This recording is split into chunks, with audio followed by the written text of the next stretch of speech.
हम लोग देखेंगे भारत के प्रथम गवर्नर जनरल और वायसराय। यहाँ पर गवर्नर में भी कंफ्यूजन होता है, उसके बाद आया हुआ पोस्ट गवर्नर जनरल और उसके बाद वायसराय। ये तीनों पोस्ट में हमें काफी कंफ्यूजन होते हैं, लेकिन आज की कक्षाएं मुख्य रूप से उसके कार्य पर निर्भर करेगा। जी हाँ, कार्य और उसकी उपलब्धि भी कह सकते हैं। ये गवर्नर जनरल के कार्य और उपलब्धि को आज ट्रिक के माध्यम से बेहतरीन तरीके से समझेंगे। तो चलिए शुरू करते हैं आज की क्लास से।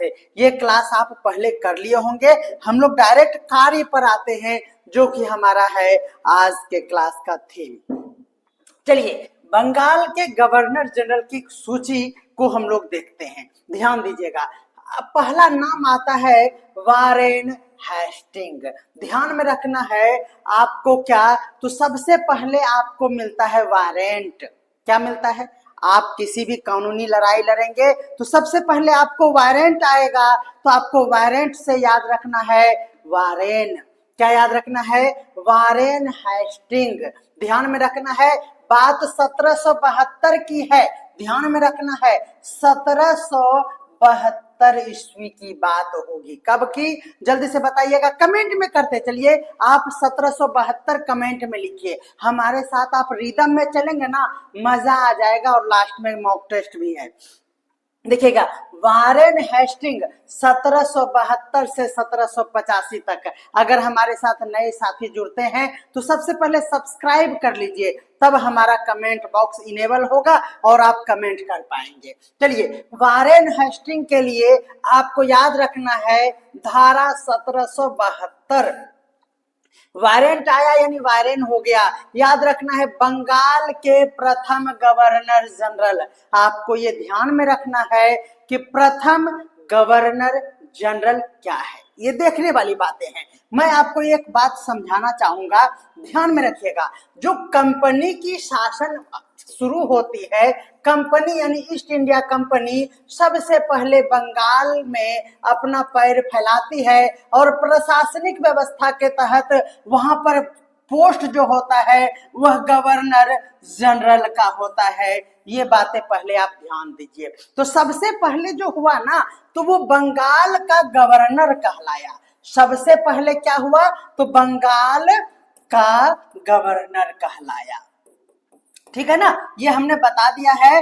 गवर्नर सबसे पहले बंगाल का हुआ, ध्यान में रखना है। ये गवर्नर यानी गवर्नर जनरल आपको याद रखना है। यानी ये हमारा क्या है? तो बंगाल का प्रथम गवर्नर नहीं, ये गवर्नर जनरल है। क्योंकि जब शुरू ही होता है तो गवर्नर जनरल से शुरू होता है। ये बातें आप ध्यान में रखिएगा। 1772 ईस्वी पहले ध्यान में रखिए। आंख बंद कीजिए, देखिए आपको ना नोट्स बनाना है ना कुछ भी करना है। एक बार आंख बंद कीजिए। सर ने कहा वारंट निकला है आपके ऊपर कानूनी प्रक्रिया का।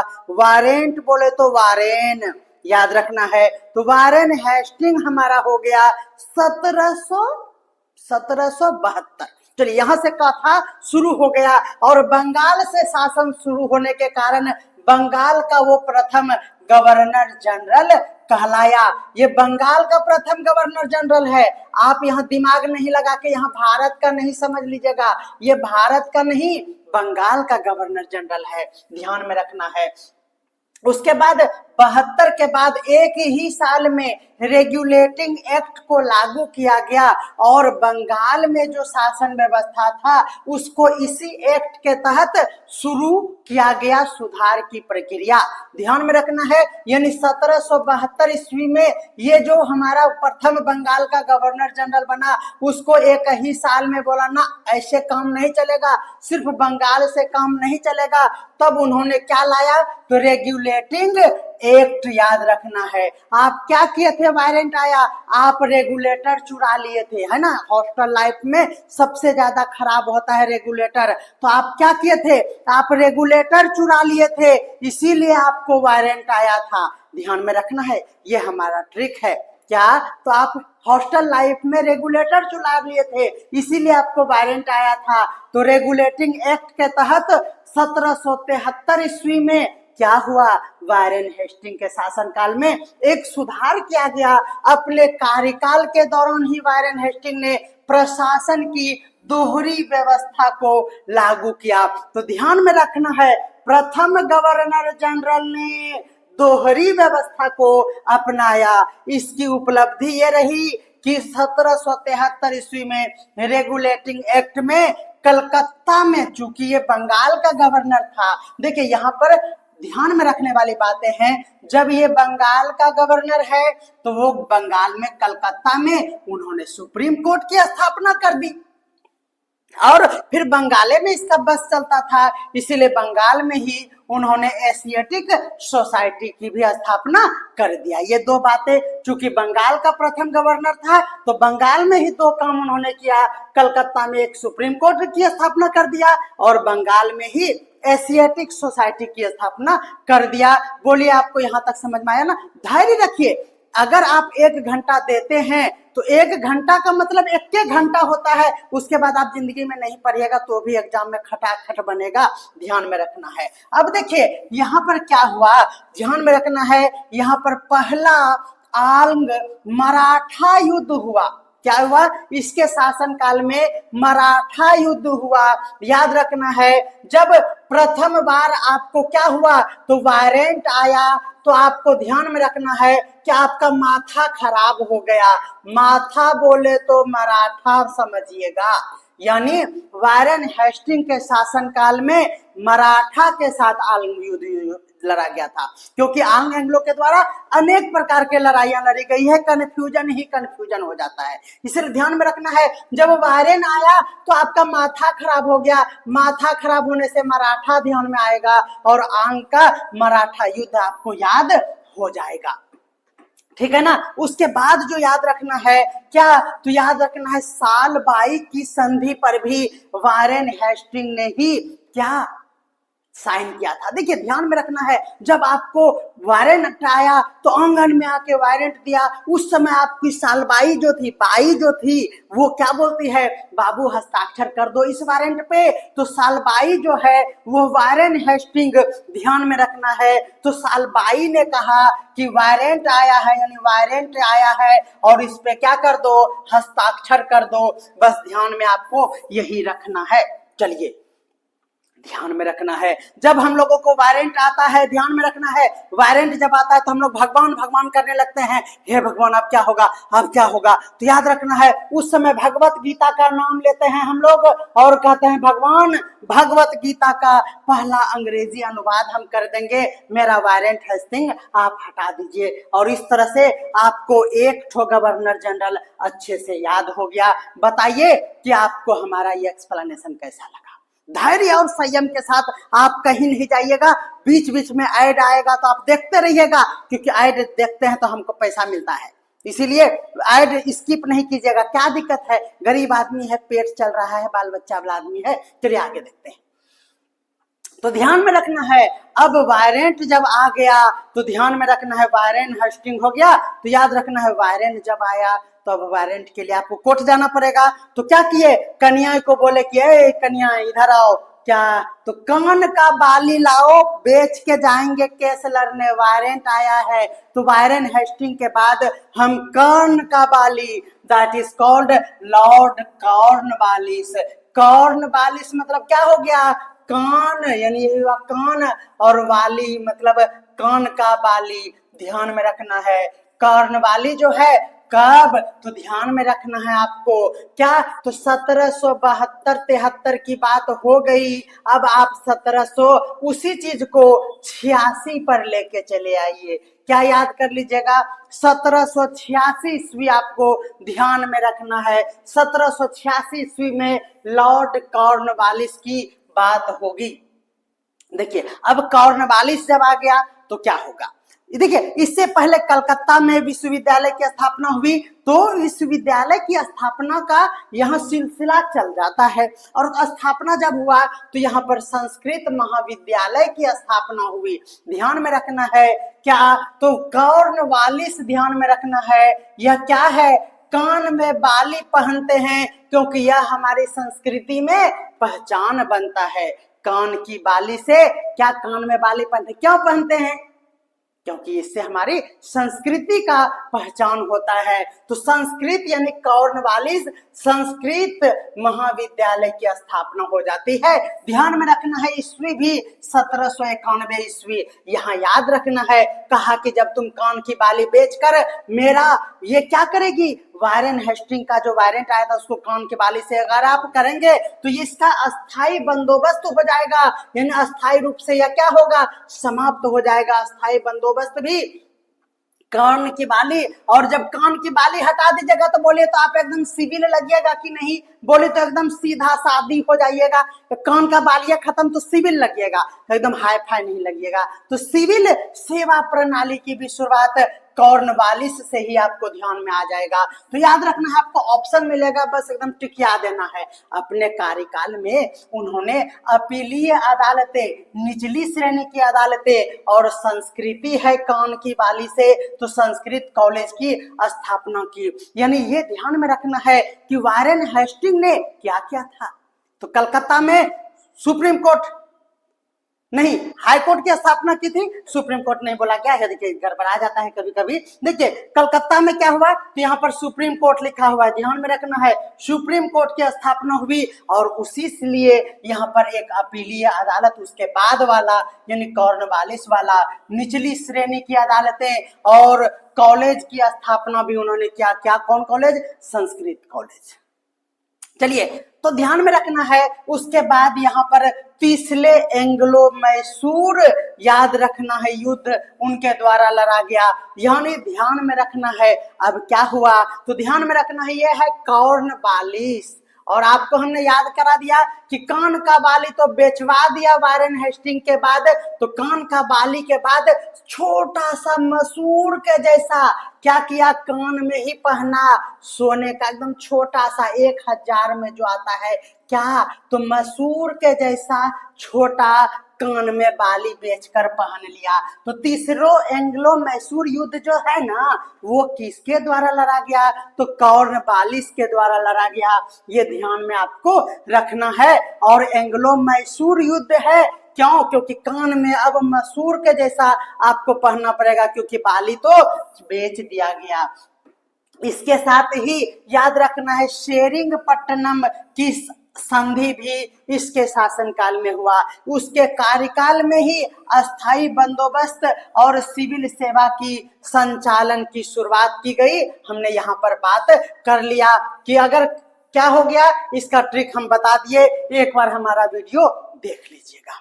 तो बोलिए आपको कैसा लग रहा है, एकदम जल्दी जल्दी एकदम फटाफट बोलिएगा। अब देखिए अब क्या हो गया ध्यान दीजिएगा। सबसे पहले हुआ वारंट आया, वारेन हेस्टिंग, फिर कान का बाली बिक गया और इसका शोर पूरे गांव में हो गया। क्या हो गया, अरे बा फल नंबर कनी तक काने वाली चलो गया, अब की करते रहा है। तो याद रखना है, पूरे गांव में शोर हो गया कि फलमा का कन्या का कान बाली चला गया। तो सरजान शोर आपको ध्यान में रखना है, याद, यानी सरजान शोर यानी पूरे गांव में हो गया शोर। तो क्या याद रखना है, 1793 ईस्वी आपको ध्यान में रखना है। उसके शासन में आते ही 1793 का चार्टर एक्ट पास हुआ। क्या याद रखना है, चार्टर एक्ट पास हो गया। ध्यान में रखना है सर जॉन शोर। अब यहाँ पे एक ट्रिक भी आता है, सर जॉन शोर ने क्या किया, तो 1773 ईस्वी का चार्टर एक्ट भी पास कराया और हस्तक्षेप नीति और खरदा युद्ध की लड़ाई, युद्ध यानी खरदा की लड़ाई, ये दो प्रमुख क्या हुआ, दो उपलब्धि हुआ जॉन शोर का। आप कहेंगे कि इसका भी ट्रिक कुछ बताइए, तो एक बात सबसे इंपॉर्टेंट है सर जॉन साहब जी का, एक साहब मारे डंटा। तो याद रखना है खरदा, तो याद रखना है क्या, तो यहाँ पर चर्चा हम लोग ये करेंगे कि देखिए कान का बाली को बेच दिए और उसके बाद हम खरीदे, और इस बात पे क्या खरीदे थे याद है, मसूर, उससे पहले। हाँ ट्रिक बता दिए हैं, एक बार वीडियो फिर देख लीजिएगा। और क्या हुआ, इस पर शोर हो गया क्या खरीदा रे फलमा का कन्या मसूर जैसा एक तो कान में पहना है, ये पूरा शोर हो गया। क्या खरीदा? खरीदा ये शोर हो गया कि छोटकुनिया नियर खरीदा बाली बेच के, तो शोर हो गया। क्या खरीदा? खरीदा यानी शोर हो गया। बिल्कुल सही, याद हो गया होगा, ध्यान में रखिएगा इस बात को।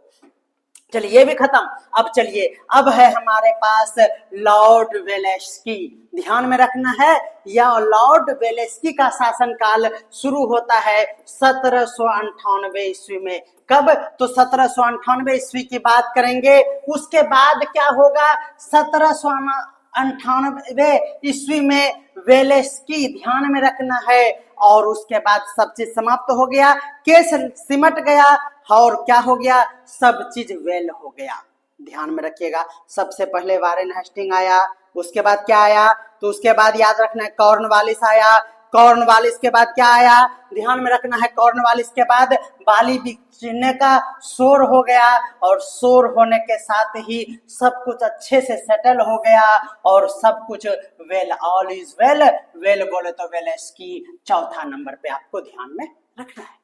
उसके बाद क्या हुआ? उसके बाद सहायता लेकर सब कुछ काम होने लगा, यानी जानना है कि सहायक संधि की प्रणाली, याद रखना है शुरुआत वेलेस की। जब कुछ सब चीज वेल है तो यहाँ पर याद रखना है आपको सहायता लोग करेगा, लोग आपसे संधि करने लगेगा। क्यों? क्योंकि आप वेल है तो सहायक संधि। अब देखिए, जब सब कुछ सही है, वेल है, वेल है, वेल्थ है, ध्यान में रखना है, तब आप एक फोर्ट बनाइएगा। क्या? तो फोर्ट बनाइएगा, तो फोर्ट विलियम कॉलेज की स्थापना हो गया। सहायक संधि गठबंधन प्रणाली की शुरुआत होते ही याद रखना है चौथा एंग्लो मैसूर युद्ध पुनः हो गया। तो ये बातें ध्यान में रखना है, चौथा एंग्लो मैसूर युद्ध पुनः हो गया। और याद रखना है कि क्या? तो बेसिन की संधि, याद रखना है एंग्लो मैसूर युद्ध के साथ साथ जब आप वेल, सब कुछ अच्छा रहेगा, तो याद रखिएगा कि बोला गया कि सब कुछ तो वेल चल रहा है, तो एक तो बेसिन लगवा दीजिए ना जी। तो याद रखना है सब कुछ वेलेस की, यानी सब कुछ वेल हो रहा है, ऑल इज वेल, यानी सब कुछ अच्छा है। तब अब एक्स्ट्रा खर्च होने लगा, बोला कि सर बेसिन थोड़ा सा लगवा दीजिए ना। तो याद रखना है एंग्लो मैसूर युद्ध के साथ साथ एंग्लो मराठा युद्ध भी आपको जानना है कि वेलेस्की में हुआ है। ज्यादा ट्रिक दे देंगे ना तो भचपच आ जाइएगा। चलिए आगे देखते हैं। इसके कार्यकाल के दौरान मद्रास प्रेसिडेंसी और कलकत्ता में फोर्ट विलियम कॉलेज की स्थापना हुई। ध्यान में रखना है, याद रखना है कलकत्ता, यानी आपको कलकत्ता में प्रेसिडेंसी शुरू में, और यहाँ पर है मद्रास प्रेसिडेंसी का संबंध किससे है? याद रखना है मद्रास प्रेसिडेंसी का संबंध है वेलेस्की से। किससे? वेलेस्की से। एक बार इसे जरूर देख लीजिएगा। तो उम्मीद करते हैं कि आप यहाँ तक अच्छे से समझ चुके हैं। आगे हम लोग देखते हैं।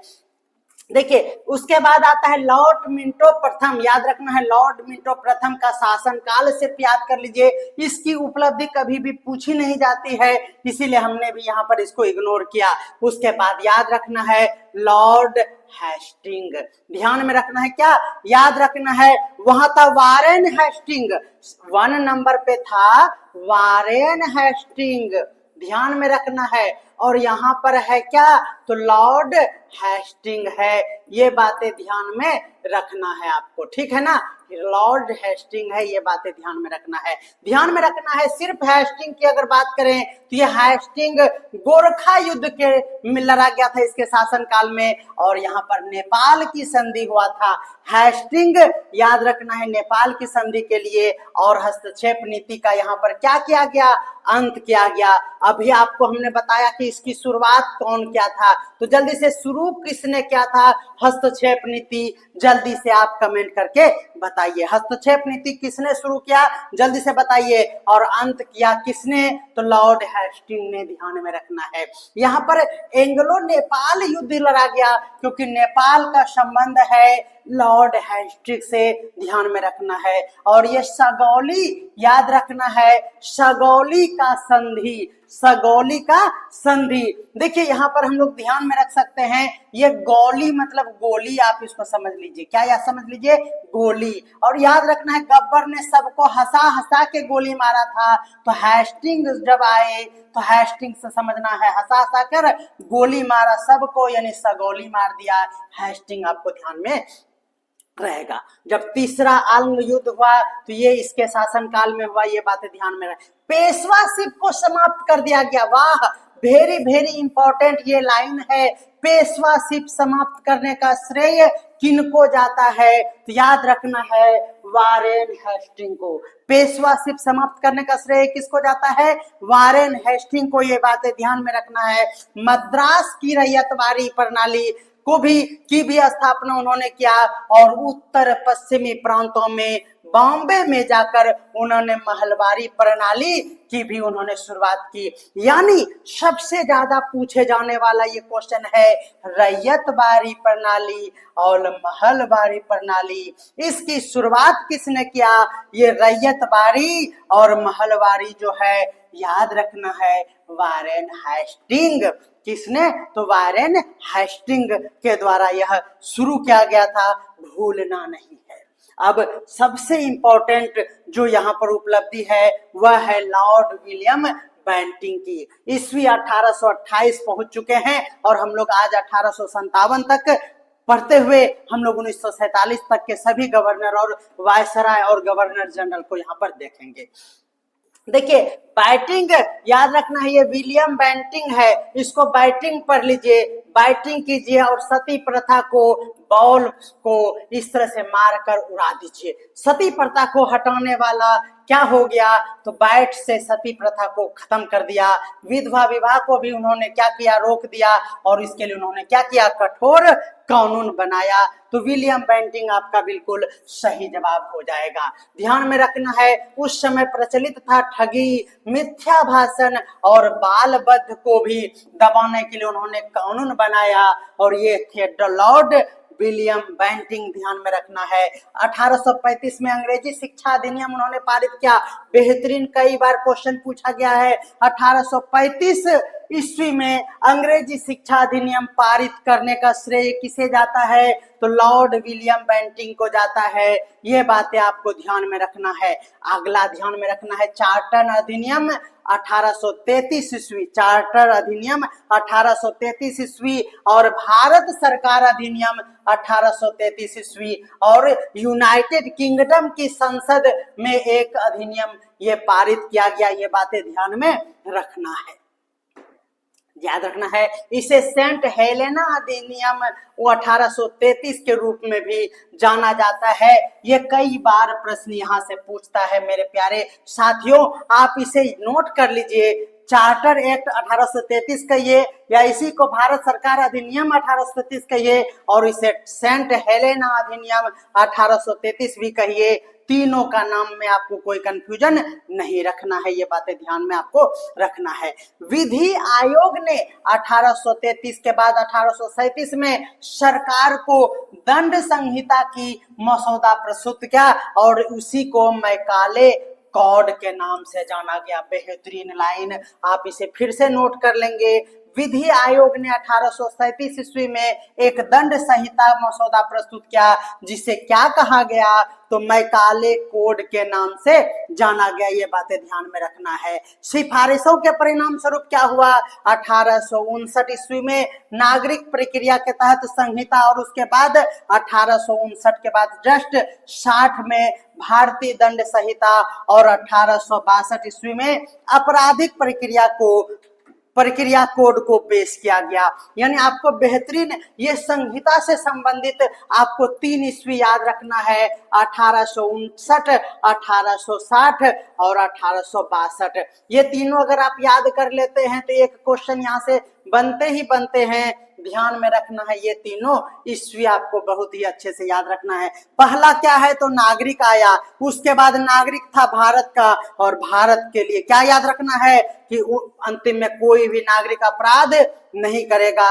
1862 नहीं, ध्यान में रखना है, सॉरी फॉर दैट, नहीं ठीक है 1862 ही है, आपराधिक बिल्कुल सही जवाब है।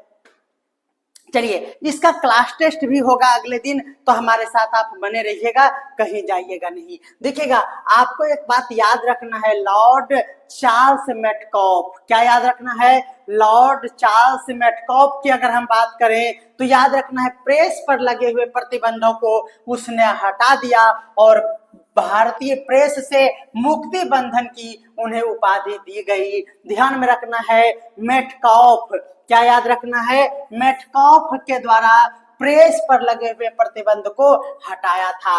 ध्यान में रखना है, प्रेस पर प्रतिबंध, और किस पे छपना है? तो मैट पे छपना है। किस पे छपना है? याद रखना, प्रेस है तो छापिएगा। किस पे छापिएगा? पेपर पे ना, मैट पे। मैट मतलब चटाई पे छपवाना है। क्या याद रखना है? मेटकॉफ बोले तो प्रेस से संबंधित आपको याद रखना है मेटकॉफ का नाम। उसके बाद भी बहुत सारे गवर्नर जनरल बीच में आए हैं, जो है लॉर्ड ऑकलैंड, उसके बाद लॉर्ड एलन बरो, याद रखना लॉर्ड हॉर्डिंग प्रथम, और उसके बाद जो मोस्ट इंपॉर्टेंट फिर से आता है, और वह कौन है? तो याद रखना है लॉर्ड डलहौजी। इस छुछुंदर को कौन भूल सकता है?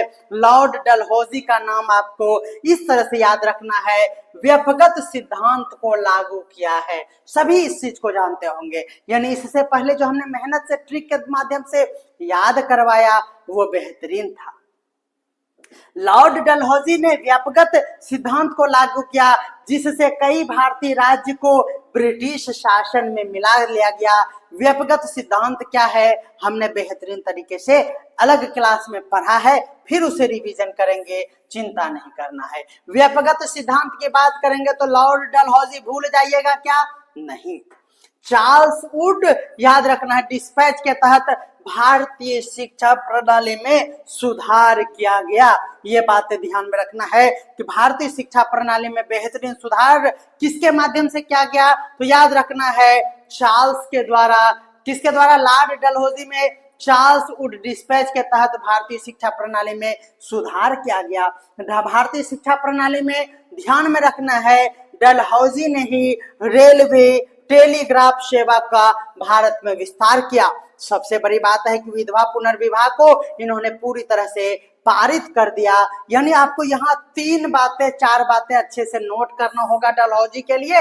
याद रखना है, डलहौजी बोले तो आपको याद रखना है सबसे पहले व्यक्तिगत। क्या याद रखना है? व्यक्तिगत सिद्धांत डलहौजी याद रख लीजिए। उसके बाद याद रखना है चार्ल्स वुड डिस्पैच, याद रख लीजिए। उसके बाद याद रखना है भारतीय शिक्षा प्रणाली, तो ये भी याद रख लीजिए। उसके बाद आपको क्या रखना है कि इन्होंने डाक सेवा शुरू किया, उन्होंने रेलवे सेवा शुरू किया, याद रखना है उन्होंने टेलीग्राफ सेवा शुरू किया, ये भी याद रखना है, और उन्होंने विधवा पुनर्विवाह को पूरी तरह से पारित किया। 1 2 3 4 5 6 7 उपलब्धि है ये डलहौजी साहब का। ये बातें आपको ध्यान में रखना है। डलहौजी के लिए 7 उपलब्धि। एक बार आंख बंद करो और बोलो, क्या बोलना है? डलहौजी ने व्यक्तिगत सिद्धांत को लागू किया, हाँ किया। चार्ल्स वुड डिस्पैच लागू किया, हाँ किया। शिक्षा प्रणाली में सुधार किया, हाँ किया। डाक सेवा शुरू किया, हाँ किया। रेलवे सेवा शुरू किया, हाँ किया, हाँ किया। याद रखना, टेलीग्राफ सेवा शुरू किया, हाँ किया, हाँ किया। ध्यान में रखना है, फिर विधवा विवाह भी करा दिया, गर्दा उड़ा दिया। चलिए आगे बढ़ते हैं। बोलिए कैसा लग रहा है आपको क्लास? आपको क्लास कैसा लग रहा है? क्या हम कम बोले? अगर कम बोलने कहते हैं तो अगले क्लास में कम बोलेंगे, क्योंकि अभी तो हम ट्यून कर दिए हैं इस मोड को, ठीक है ना? तो आप लिख दीजिए, अगर कमेंट में लिखना चाहते हैं प्यार मोहब्बत से कि सर आप थोड़ा कम बोलिए, तो हम बोलेंगे। अगर बोलेगा कंटिन्यू रहिए तो कंटिन्यू रहेंगे। एक बार कमेंट तो करिए। क्या कमेंट बॉक्स ओपन है? आपको ओपन नहीं हो रहा है तो समझ जाइए कि आप सब्सक्राइब नहीं किए हैं। तो सब्सक्राइब पहले कीजिए जाके मेरा चैनल रास एजुकेशन, और उसके बाद क्या कीजिएगा? कमेंट कर दीजिएगा, प्यार भरा कमेंट। चलिए, अब हमारा डलहौजी के बाद हो गया लॉर्ड कैनिंग। जी हाँ, लॉर्ड कैनिंग की बात करेंगे। याद रखना है, कैनिंग समझते ही हैं, याद रखना है। 1857 का विद्रोह झेलने वाला इस कुत्ते का नाम है कैनिंग। याद रखना है, 1857 का विद्रोह जी हाँ, किसके काल में? तो शासन काल याद रखना है, लॉर्ड कैनिंग का था। 1857 का विद्रोह। अब देखिए 1857 का जब विद्रोह होता है, इससे अंग्रेज एकदम भीगी बिल्ली बन जाता है, लेकिन उन्होंने कानून की प्रक्रिया में जबरदस्त उछल कूद करवाता है, बहुत कुछ बदलता है और क्या करता है, ध्यान में रखिएगा, बहुत कुछ बदलाव अब देखने को मिलेगा। तो यहाँ पर जो है ना, अभी तक क्या पढ़ रहे थे?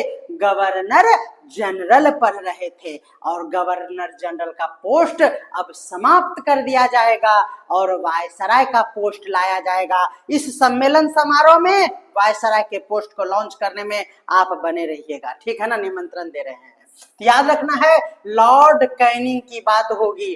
क्या याद रखना है? लॉर्ड कैनिंग की बात होगी। तो याद रखना 1857 का विद्रोह, यहाँ से एक नई श्रृंखला की शुरुआत होती है। याद रखना है कि यहाँ पर कलकत्ता याद हो गया होगा, मद्रास और बंबई में विश्वविद्यालय की स्थापना किया। बिल्कुल, देखिए कलकत्ता, मद्रास, बंबई में विश्वविद्यालय की स्थापना का श्रेय किसको जाता है? तो लॉर्ड कैनिंग को जाता है, ध्यान में रखना है। व्यापकत सिद्धांत ध्यान में रखना है, जो कि डलहौजी ने शुरू किया, उसको समाप्त कर दिया लॉर्ड कैनिंग ने। आहा, ध्यान में रखना है, कन्फ्यूजन ही कन्फ्यूजन है, सॉल्यूशन का पता तो अब चला है राजसर के क्लास में। ध्यान में रखना है, व्यापकत सिद्धांत को समाप्त किया कैनिंग ने। किसने? कैनिंग ने। और शुरू किसने किया? तो डलहौजी, तोर भौजी, ध्यान में रखना है, डलहौजी। याद रखना है, व्यापकत सिद्धांत को शुरू किया तोर भौजी डलहौजी, और कैनिंग ध्यान में रखना है, इन्होंने समाप्त कर दिया, गोतनी थी ना इसीलिए। चलिए याद रखना है, कोई दिक्कत आया गया याद रखना। चलिए 1857 में कलकत्ता, ये याद रखिए, मद्रास, ये याद रखिए, बॉम्बे, ये 3 विश्वविद्यालय की स्थापना भी कैनिंग ने किया। ईस्ट इंडिया कंपनी का उन्मूलन और ब्रिटिश महारानी भारत सरकार अधिनियम लाती है 1858 में, और सत्ता का हस्तांतरण हो जाता है। ये क्या हुआ?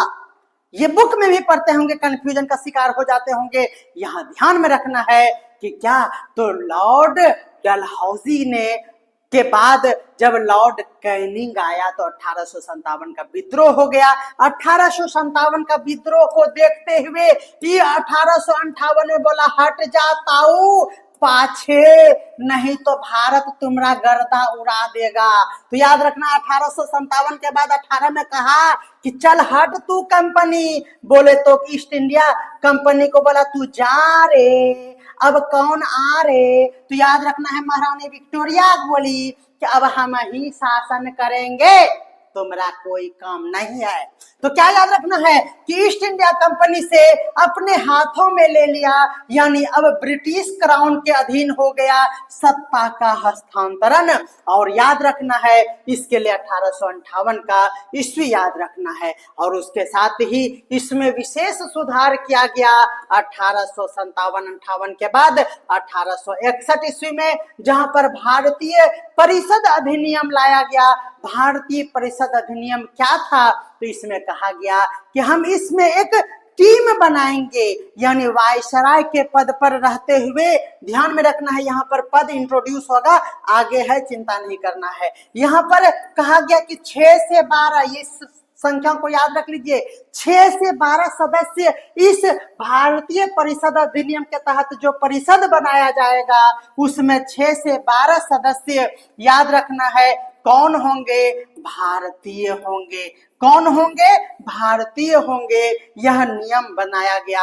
आप बोलेंगे सर इस पे और विस्तार से पढ़ाइए, तो ये हमारा आज का टॉपिक है। इससे पहले हमने सरकारी प्रणाली एक वीडियो बनाया है, आप हमारे प्लेलिस्ट में जाकर INM की पूरी श्रृंखला को आप बेहतरीन तरीके से देख लीजिए। उसमें हम बहुत ही अच्छा से बताए हैं कि शुरू में 3 आदमी को इसमें शामिल किया। उस 3 आदमी के बारे में आप अच्छे से पढ़ सकते हैं। अभी अगर पढ़ाएंगे तो ज्यादा लंबा वीडियो हो जाएगा और ये अभी 1857 तक ही पहुंचे हैं। हमको जाना है 1947 और भारत को आजाद भी कराना है रे भाई। चलिए देखिए, डलहौजी आ गया, उसके बाद कैनिंग आ गया, कैनिंग के बाद क्या बोला, एल्गिन। क्या याद रखना है, एल्गिन। 1862 यानी 1857 को सरपास करते हुए 1862 में पहुंच गए। और याद रखना है 1858 में जो बदलाव हुआ ना, याद रखना है 1858 में जो बदलाव हुआ उसका ववाही लूटना चाहा, ववाही लूटना चाहा। ववाही लूटना मतलब समझते हैं, ववाही आंदोलन। किसके बाद, तो याद रखना है कैनिंग के बाद एल्गिन ने ववाही लूटना चाहा। तो ध्यान में रखना है ववाही आंदोलन कब हुआ था, अंदाज भी लगाइएगा तो आपको याद हो जाएगा। याद रखना है उसके बाद आया लॉर्ड लॉरेंस।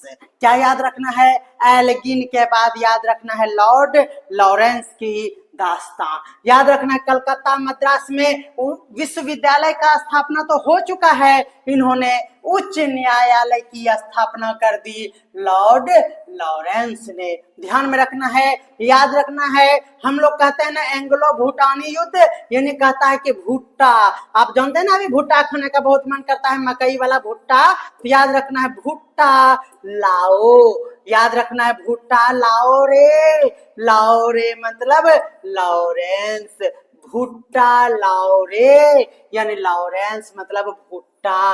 भुट्टा बोले तो एंग्लो भूटान युद्ध आपको याद हो जाएगा, ये ध्यान में रखना है। तो बिल्कुल याद हो गया। अब याद रखना है भुट्टा खा के मोए मोए हो गया रे भाई। भुट्टा यानी भूटान एंग्लो किसके खदर में, याद रखना है लाओरे लॉरेंस के शासनकाल में। और भुट्टा खा के हो गया मोए मोए, बोलो तो मेयो मेयो। याद रखना है लॉर्ड मेयो का शासनकाल शुरू होता है लॉरेंस के बाद, भुट्टा लाओरे और भुट्टा खा के हो गया मेयो मेयो। याद रखना है केंद्र और राज्यों के बीच वित्तीय विकेंद्रीकरण की शुरुआत होती है। सबसे इंपॉर्टेंट है मोए मोए तो तब हुआ जब पहली बार जनगणना हुआ। आहा, जब पहली बार जनगणना हुआ तो याद रखना है कि मोए मोए हो गया। मोए मोए क्यों हुआ, भुट्टा खाने के बाद और जनगणना होने के समय मोए मोए हो गया। ध्यान में रखना है, भारतीय जनगणना से समझ में आया कि भारत में मोए मोए हो गया। याद रखना है जब जनगणना हुआ तो इसका गणना सांख्यिकी के माध्यम से हुआ। तो जनगणना के शासनकाल मतलब वर्ष में ही सांख्यिकी सर्वेक्षण भी हुआ, और ये जब दोनों हुआ तो लॉर्ड मोए मोए हो गया, मेयो मेयो हो गया। ध्यान में रखना है। चलिए, बहुत बच्चा हमारे साथ जुड़ चुका है बेजोर। कैसा लग रहा है क्लास, याद रखना है कैसा लग रहा है क्लास, एक बार जल्दी से बताइएगा। और शेयर कर लो दीदी, हे दीदी तो जे देखी रहे छो निकटा शेयर कर दो दीदी, दीदी शेयर कर दो, भैया भौजी सब शेयर कर दीजिए जल्दी जल्दी। सब जिसको जैसा लगता है आप जल्दी से शेयर कर दीजिए, अपने सब ग्रुप में इसको फैला दीजिए। ध्यान में रखना है लॉर्ड नॉर्थब्रुक, ध्यान में रखना है जब जनगणना हो गया तो याद रखना है लॉर्ड नॉर्थब्रुक का एक उपलब्धि है, उन्होंने इंडियन सिविल सर्विस में भारतीयों के लिए स्थान सुनिश्चित करवाया। ध्यान में रखना है भारतीयों के लिए स्थान सुनिश्चित किसने कराया, तो नॉर्थब्रुक आपको ध्यान में रखना है। उसके बाद याद रखना है लॉर्ड लीटन, ध्यान में रखना है इंटरनेशनल लीटन चोखा, लिट्टी चोखा नहीं लीटन चोखा याद रखिएगा। याद रखना है ये लिट्टी बिहार में और लीटन दिल्ली में। ध्यान में रखना है कि भारत में पहला दिल्ली दरबार का आयोजन हुआ लीटन के शासनकाल में। बोलिए कोई दिक्कत है, पहला ये दिल्ली दरबार है। याद देखिए, कंफ्यूजन तो ऐसे ही होता है, दिल्ली दरबार 1911 में भी हुआ था, हुआ था ना, हम ही कराए थे, आप आए थे, हमको याद है पूरा। तो ध्यान में रखना है। लेकिन लिट्टी चोखा, लिटन याद रखना है, दिल्ली में लिटन और बिहार में लिट्टी। ध्यान में रखना, लिटन यानी दिल्ली दरबार, वो भी पहला पहला दिल्ली है, याद रखना, पहला दिल्ली दरबार का आयोजन लिटन के शासनकाल में हुआ। हम क्या कर सकते हैं। चलिए 1878 में याद रखना है, क्योंकि ये 76 से 80 तक इसका शासनकाल है। वर्नाकुलर प्रेस एक्ट आया। जब मेट, याद बताए ना, मेट बताए थे ना, ट्रिक, मेट पर प्रेस याद रखना है, ट्रिक। और उसके बाद बोला एक दूसरा प्रेस आया, वो था वर्नाकुलर प्रेस एक्ट। ध्यान में रखना है, लिटन यानी वर्नाकुलर, कूलर को आप लेटा दीजिए। कूलर जो है ना, आजकल लेटा के ठंडा ढेर लगेगा क्योंकि गर्मी हो गया, तो वरना कूलर, क्यूलर मतलब लेटा दीजिए उसको, तब आपको छपाई होगा। आर्म एक्ट, उसको लेटाने के लिए आपको क्या करना होगा, भुजा, आर्म एक्ट लाना होगा।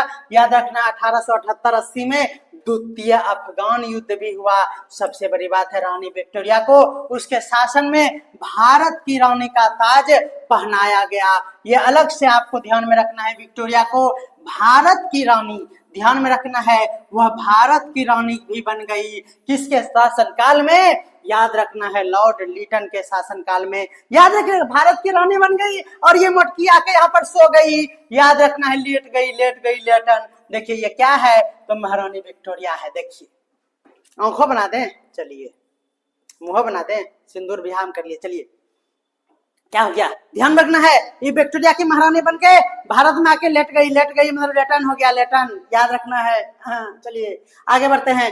चलिए उसके बाद याद रखना है इसका रिपन, रिपन समझते ही है, लेटन के बाद रिपन, लेटन पहले लेट गया फिर रिपन, समझ में आ रहा है ना, पक गई मटकी। चलिए ध्यान में रखना है, लॉर्ड रिपन 1880 और 84 ईस्वी में भारतीय स्वशासन की स्थापना की गई।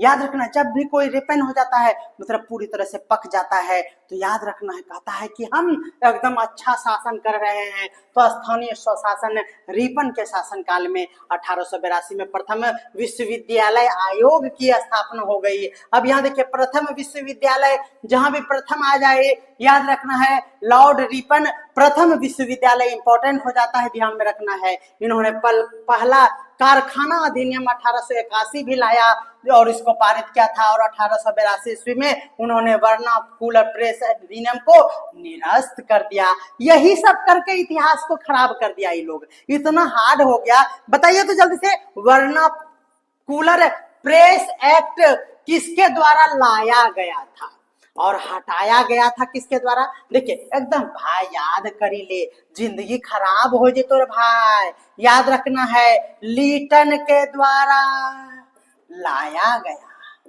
वर्नाकुलर प्लेस को लिटा दिया गया और रिपन के द्वारा हटाया गया। ध्यान में आपको रखना होगा। बोलिए कोई दिक्कत है? देखिए भाई आप लोग शेयर लाइक वीक नहीं कर रहे हैं ना, तो मजे नहीं आ रहा है हमको। चलिए उसके बाद क्या हो गया, ये वर्नाकुलर प्रेस अधिनियम को हटा दिया गया, निरस्त कर दिया गया। उसके शासन के दौरान ये बातें ध्यान में रखना है, उसके शासन के दौरान स्थानीय स्वशासन का गठन हुआ, जो हम यहाँ पर पहले ही बता दिए। याद रखना है, इल्बर्ट बिल विवाद उत्पन्न हो गया, जिसके बाद हंटर कमीशन ऑन एजुकेशन आया था। ये बातें भी आपको स्पष्ट रूप से रिपन के लिए याद रखना है। और उसके बाद ये डफर, समझ रहे हैं ना, डफरिन ध्यान में रखना है। तीसरे बर्मी युद्ध यानी बर्मा युद्ध और भारतीय राष्ट्रीय कांग्रेस की स्थापना 1885 ईस्वी में हो जाता है। किसके? याद रखना है, कांग्रेस की बात करें तो वर्तमान समय में भी कांग्रेस में एक डफर है, और डफर बोले तो डफरीन उस समय स्थापना के समय में भी था। बोले हमारे बात से आप एग्री करते हैं कि नहीं? जल्दी से बोलिए। उस समय डफर कौन था? डफरीन। और इस समय डफर कौन है आप जानते हैं। चलिए तो भारतीय राष्ट्रीय कांग्रेस का याद रखना है, डफर आज भी है और कल भी था और आगे भी रहेगा।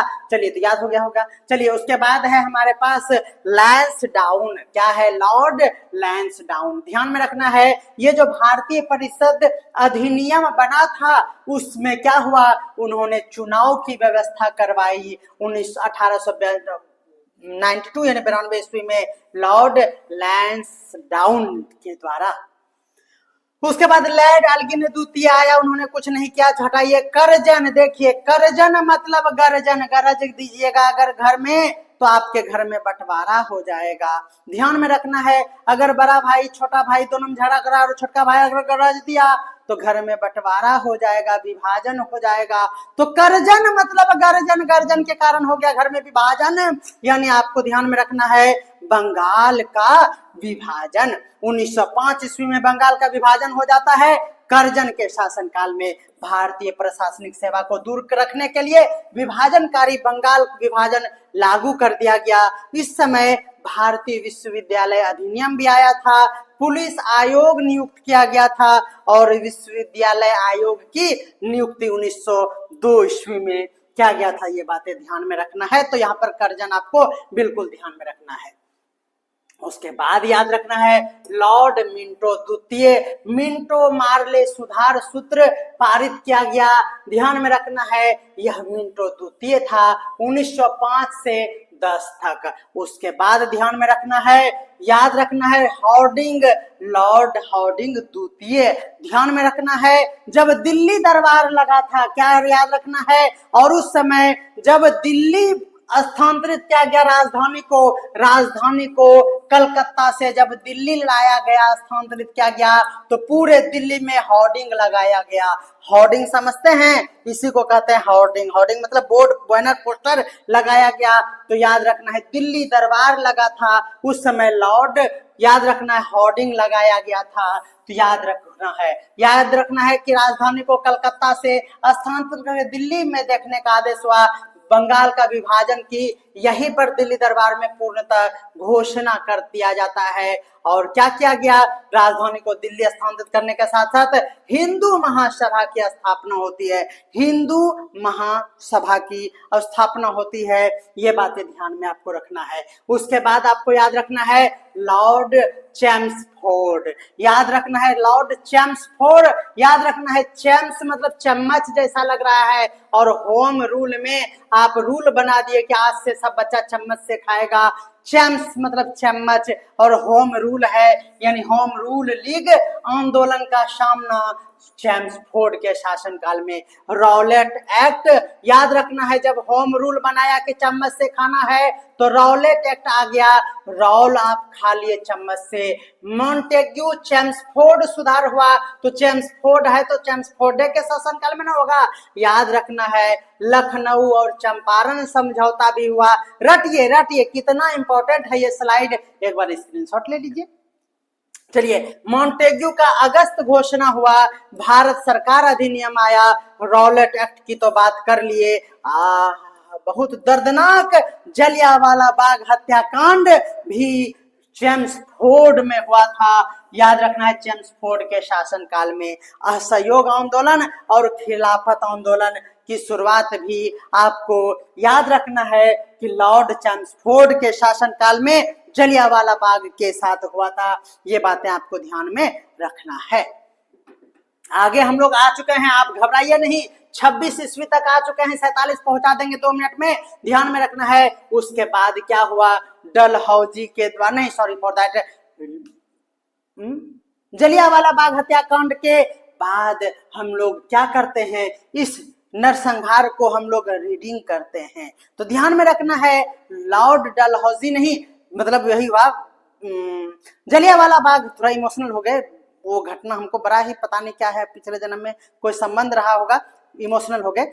चलिए आगे बढ़ते हैं। जलियांवाला बाग हत्याकांड जब हुआ तो उसको हम लोग आजकल रीडिंग करते हैं। तो उसके बाद आता है लॉर्ड रीडिंग, जिन्होंने स्वराज पार्टी का गठन करने का साक्षी बना और चौरी चौरा घटना का उन्होंने सामना किया।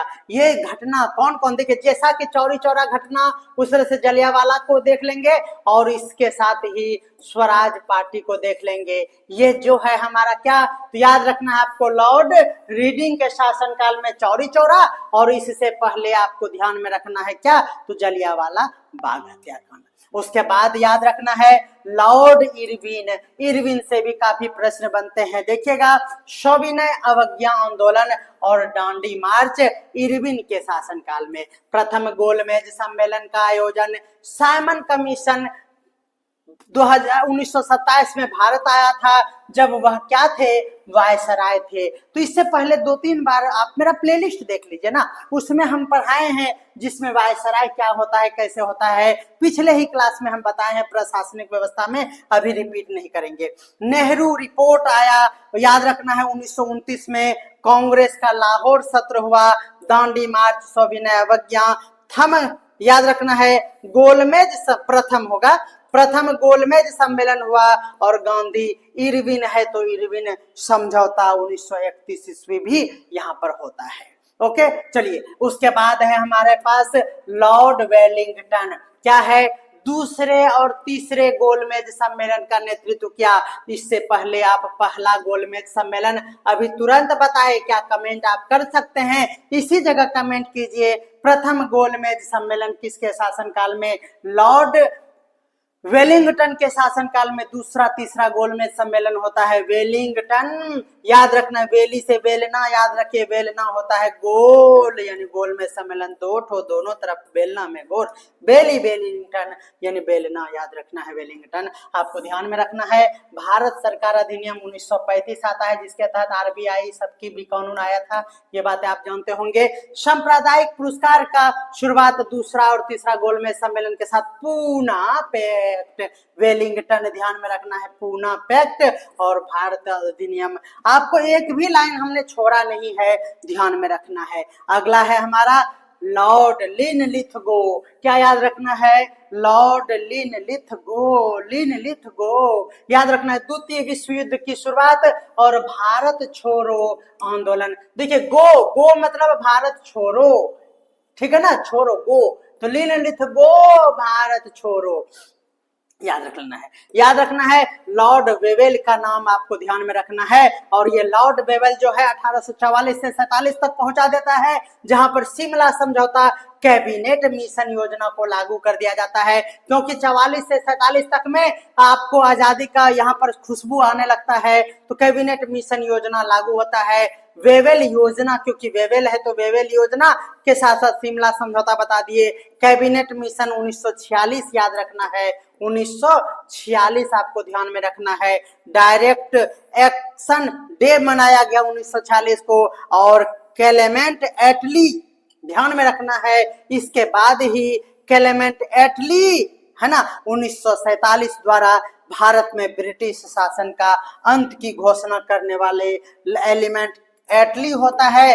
और याद रखना है उसके बाद लॉर्ड माउंटबेटन बनता है। तो याद रखना है स्वतंत्र भारत का प्रथम क्या है, ये तो वायसराय का पोस्ट हटा दिया गया और अंग्रेज जो है यहाँ पर स्वतंत्र भारत का क्या बना, तो गवर्नर जनरल बना, और ये अंतिम भी था और स्वतंत्र भारत का प्रथम भी था, और देश का बंटवारा हो गया। लेकिन इसके बाद पद नहीं समाप्त हुआ, तो पद समाप्त होता है 1950 में, जब हमारा संविधान लागू होता है। इसका मतलब हुआ कि अंग्रेज तो चला गया, तो यहाँ पर आपको स्वतंत्र भारत का अंतिम गवर्नर बोला जाए तो याद रखना है, या फिर बोला जाए प्रथम भारतीय पूछा जाए, दोनों के लिए आपको ध्यान में रखना है चक्रवर्ती राज गोपालाचारी जी। प्रणाम।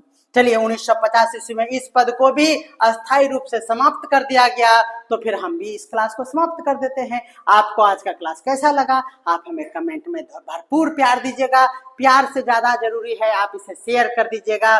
ये हर एक एग्जाम के लिए जरूरी है, क्योंकि आप जान रहे हैं कि बिहार में खास करके INM यानी ये टॉपिक बहुत बहुत बहुत इंपॉर्टेंट है, तो इसे हम थंबनेल उतना अच्छा नहीं लगा पाते हैं, इसीलिए थोड़ा सा इसको शेयर कर दीजिएगा तो बहुत बहुत मेहरबानी होगी। मिलते हैं अगले क्लास में जल्दी, तब तक के लिए सभी मुस्कुराते रहिए, हर दिन क्लास आता है, क्लास करते रहिए, बाय बाय।